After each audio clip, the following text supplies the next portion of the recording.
ఖమ్మంలో మద్యం దుకాణాలకు కలెక్టర్ ఆనదీప్ లాటరీ నిర్వహించారు.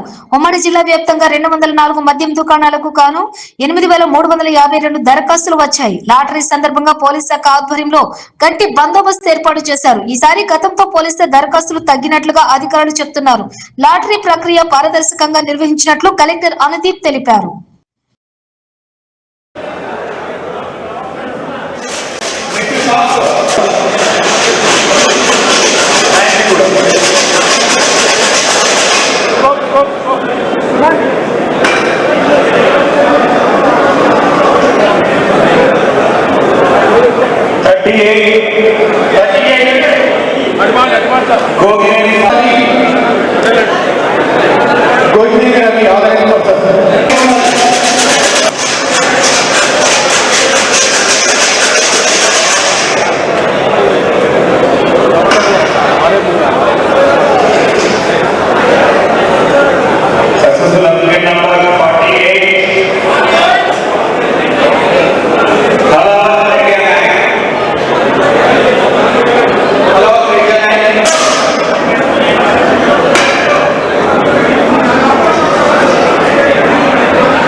Gracias.